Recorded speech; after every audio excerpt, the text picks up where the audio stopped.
there's only one outcome, and that's going to be every Ukrainian in Russia is either going to die, in Kursk is either going to die, be wounded, retreat, or captured. They're not going to hold on to this land, but Russia's in no hurry. And one of the reasons why Russia's in no hurry is, it's one thing to have a strategic reserve that hasn't been deployed yet. It's still there. It's available. It's a possibility, a potential to send things here, there, and everywhere. The strategic reserve is now firmly located in that blue spot on your map. The Russians know where it is. They have it stuck, trapped, and they're going to destroy it. They're going to kill it. At this week, last Wednesday wasn't just another day on the battlefield. It was a day of reckoning for the Ukrainian forces. As dawn broke, Russian troops, with precision and relentless determination, secured the critical fortress of Novohrodivka. This wasn't just a victory, it was a statement. A powerful demonstration of Russia's unyielding resolve to dismantle the so-called invincible Ukrainian defenses. Inspector Scott Ritter has long warned of the consequences of underestimating Russian military capabilities. The Western media can spin this however they like, but the reality on the ground is undeniable. Novohrodivka, a fortress many believe to be impenetrable, has fallen. This seismic shift isn't just a win, it's a decisive blow to Ukraine's morale and its faltering defense lines. The shockwaves are reverberating through Kyiv and beyond, all the way to the Western capitals that bet too much on a losing horse. And as Russian flags rise over Novohrodivka, the world watches with bated breath to see where the Russian military machine will strike next. Murnerad is already in the crosshairs. Novohrodivka wasn't just another fortress, it was a linchpin in Ukraine's defensive network, a symbol of their supposed resilience, but like so many other symbols, it's now a relic of the past. The swift capture of Novohrodivka has left Ukrainian forces reeling, scrambling to reassess their dwindling options. It's almost ironic, just weeks ago, Ukrainian officials boasted about their fortified positions here, claiming they would stand firm against any Russian advance. But the harsh reality is that those defenses crumbled under the weight of Russia's military prowess. This wasn't just a battle, it was a rout.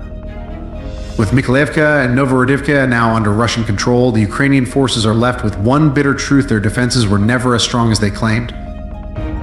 And what now? The loss of Novohrodivka isn't just a tactical setback for Ukraine, it's a strategic disaster.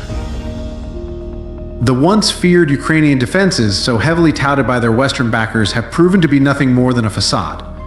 This city, which was supposed to be a stronghold, fell with such ease that it has left the Ukrainian command in a state of disarray. Panic is setting in, not just on the front lines, but in the corridors of power in Kiev. The realization is sinking in: if Novohrodivka could fall so easily, what's next? The Ukrainian military is now faced with a grim choice: continue to fight a losing battle or retreat and regroup, only to be hunted down by the advancing Russian forces. And as the dust settles in Novohrodivka, the real question isn't about what was lost, it's about what comes next. Murnerad and Pokrovsky are up next. The fall of Novohrodivka has set the stage for the next phase of Russia's unstoppable advance. Murnerad, a city even more significant, now stands in the way of Russian forces as they march toward their ultimate goal, Pokrovsky. This isn't just another city, it's a key logistical hub, and its capture will be the final nail in the coffin for Ukrainian resistance in the region. The strategic importance of Pokrovsky cannot be overstated. With its extensive railway connections and highways, it's the lifeline for Ukrainian forces in the east. Inspector Scott Ritter has pointed out that once such critical infrastructure is compromised, the collapse of the enemy's defense is almost inevitable. The loss of Pokrovsky will not just be a military defeat, it will be a catastrophic blow to Ukraine's ability to sustain its war effort. The Ukrainian command knows this, and that's why they're throwing everything they have into defending it. But let's be real, the outcome is already written in the stars. Look at the bigger picture. Murnerad isn't just another city to be captured, it's a gateway, a launching pad for the final assault on Pokrovsky. Russian forces are already positioning themselves to encircle and besiege the city. The Ukrainian forces, already stretched thin, are now faced with a nightmare scenario. The fall of Murnerad will leave Pokrovsky isolated, cut off from reinforcements, and at the mercy of Russian artillery. And what will Ukraine do then? The answer is simple: they will do what they have done throughout this conflict: retreat, regroup, and prepare to lose the next battle. The writing is on the wall. Pokrovsky will fall, and when it does, the entire Ukrainian defensive line will collapse. But this isn't just about territory, this is about the collapse of Ukraine's ability to wage war. And as we'll see, the broader implications are far-reaching and devastating. The scenes unfolding in Pokrovsky and Murnerad are nothing short of chaotic. Ukrainian forces are scrambling to build makeshift defenses, digging trenches, and preparing for the inevitable. But let's not kid ourselves, these are the desperate actions of a military on the brink of collapse. The panic is palpable as Ukrainian civilians flee the city, knowing full well that their government's promises of protection are empty. The fall of Novohrodivka has sent shockwaves through the Ukrainian ranks, and the realization is setting in they are losing this war, one city at a time. With every kilometer that Russian forces advance, Ukraine's strategic position becomes more untenable. The once proud Ukrainian army is now reduced to a defensive posture, desperately trying to hold on to what little territory they have left. And what's next for Ukraine? The loss of Pokrovsk will be more than just a territorial defeat, it will signal the end of their ability to defend the Eastern Front. The Ukrainian military's logistical nightmare is only beginning. Once Pokrovsk falls, their forces will have no choice but to retreat further west, leaving behind their last remaining strongholds in the east. Pavlograd, the next line of defense, is over 40 kilometers away, an insurmountable distance when you're facing the full might of the Russian military. And what about the civilians? The Ukrainian government has already started evacuating key personnel, leaving the ordinary citizens to fend for themselves. It's a grim reminder of the reality on the ground Ukraine is losing, and they're losing fast. And as Ukraine's military position deteriorates, the West is beginning to realize that their grand plans are falling apart. The response? Panic, fear, and a growing sense of inevitability. The West always so quick to jump into conflicts, yet so slow to realize when they've made a mistake.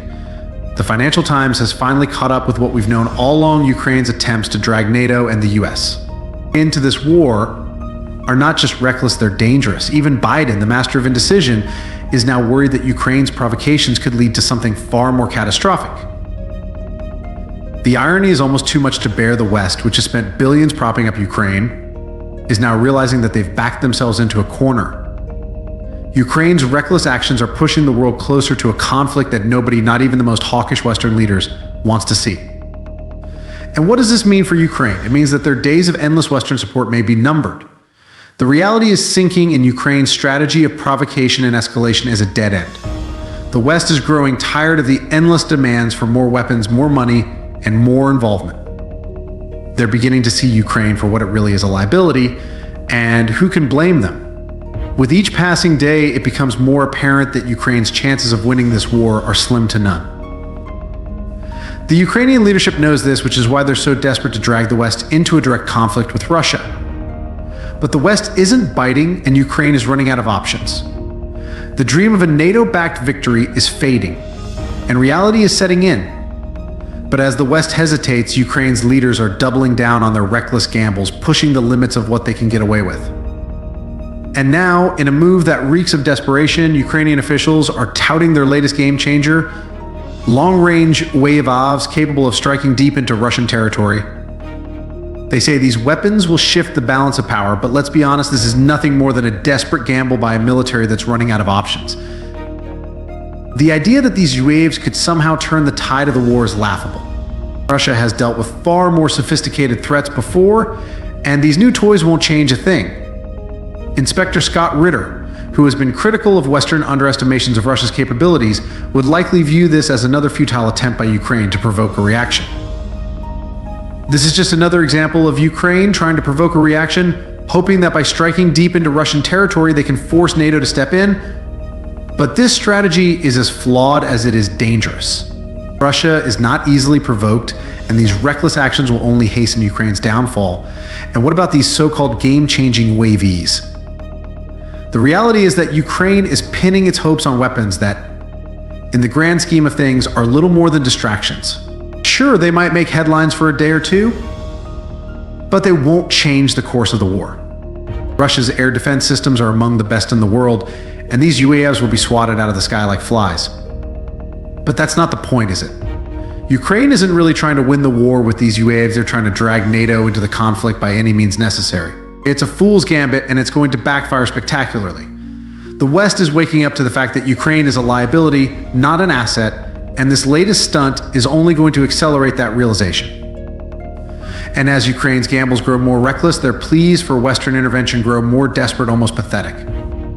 Desperation has a way of revealing true intentions, And nowhere is this more evident than in Ukraine's increasingly frantic pleas for Western intervention.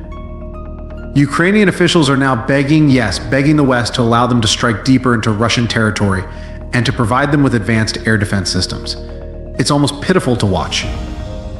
The same leaders who just months ago boasted about their military strength are now reduced to begging for scraps from their Western patrons. And what's the response from the West? Hesitation, reluctance, and a growing sense of unease. The West knows that Ukraine's reckless provocations could lead to a conflict that nobody wants, and they're not eager to be dragged into a war they can't win. And let's not forget these pleas for help are coming from a country that has already squandered billions in Western aid. Ukraine's leaders talk a big game about defending democracy and standing up to Russian aggression, but the reality is that they're losing and they know it. Their only hope now is to drag the West into a direct conflict with Russia, but the West is finally starting to see through the charade. They're beginning to realize that Ukraine is not the bastion of democracy they've been sold. It's a failing state, propped up by Western money and weapons, and it's running out of time. The West's reluctance to get further involved is a clear sign that they see the writing on the wall. Ukraine's days of endless Western support are numbered, and the end game is approaching faster than anyone anticipated.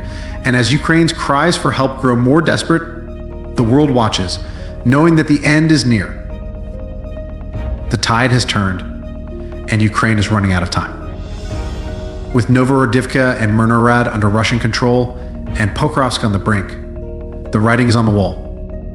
The West's hesitance and Ukraine's reckless gambles have led to this moment where Russian forces stand poised to dominate the region entirely. Inspector Scott Ritter, who has consistently criticized Western miscalculations, would see this as the inevitable result of underestimating Russian resolve.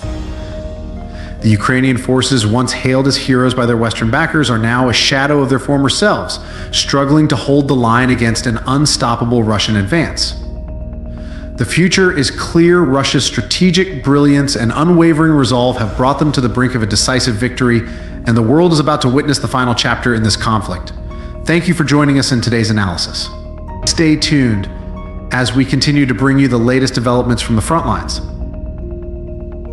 The future is clear, and it's Russian.